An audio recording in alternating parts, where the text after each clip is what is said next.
All right, music fans, welcome back. It's Dave. It is the Real Music Observer, observing real music in real time for real people just like you, just like me. Okay, so the critics obviously think that Fleetwood Mac is better off without Lindsey Buckingham. I'm coming to this conclusion based on what I've read. And which is really odd because here's the thing I'm wondering about. And again, I'm wondering, all right? I'm not accusing anybody of treason. I'm not accusing anybody of malfeasance or any kind of, what word can I think of that all I'm accusing them of is not properly understanding historical context, okay? And what I mean by that is I bought my first full-length album as a child prodigy, was the Fleetwood Mac White Album, the miniature Mick Fleetwood. Okay, that's the one I bought first. I played it night and day. It was one of my favorite albums ever. Has a lot of sentimental value for me, and it's a masterpiece. Okay, now that's my first Fleetwood Mac experience, and then it gets better. Obviously, Rumors, Tusk, Mirage, Tango. They're all just brilliant records. Tango was supposed to be a solo album, and Lindsey Buckingham turns it into a Fleetwood Mac album. Now, if you've got that historical context and you've lived it, I lived it, okay? I'm old, so I lived it, all right? I'm just wondering if everybody, if these are millennial reviewers, if they're Generation Y, whatever, I don't even know all these classifications, but say you're under 40. Let's go there.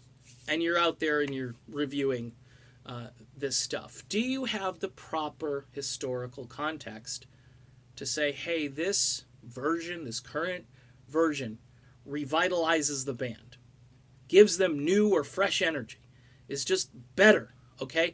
And they were kind of released from those shackles of Lindsey Buckingham. See, I think this comes down to looking at the personalities and saying, okay, Stevie is happier because he's gone.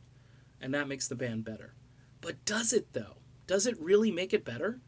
I mean, that's what I'm trying to get at here. Now, again, you don't have to agree with me, but several people have said, I don't think these people understand the Fleetwood Mac that once was. Okay? But some of them do. Some of them come back with, hey, but Tusk was that album that almost broke the band up, and that's Lindsey Buckingham's fault, and good, he's gone. Really? Because then they had Mirage, and they had Tango in the Night was huge, folks.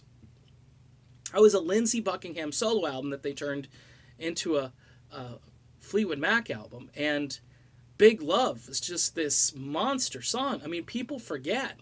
I mean, they even had like a dance version of Big Love. I mean, it was just everywhere. It was a big song. So, again, historical context. Of course, nobody's going to talk about Say You Will and Peacekeeper and all that stuff that happened in the 2000s where you're thinking to yourself, well, Fleetwood Mac again. They're back again. And Buckingham was the driving force of that. Nobody wants to talk about the Buckingham McVie album that came out last year, which was brilliant, which sounded just like vintage Fleetwood Mac. People said, hey, it's a piece of Tango over here, a little bit of Tusk over there, a little bit of Say You Will over here. So it was kind of like, what I'm trying to say is, it just seems as though people don't have the proper context when they're criticizing here.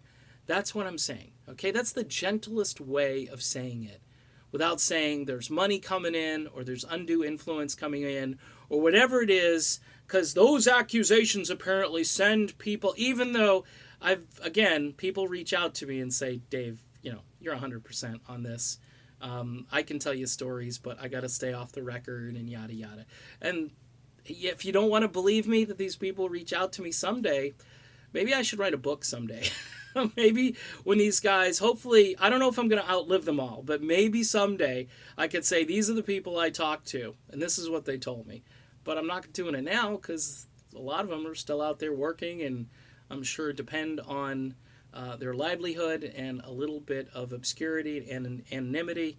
So, all right, done with this video. You can think what you want, but it's just weird how the critics seem to think that this band is better, really better, without Lindsey Buckingham. It's just weird.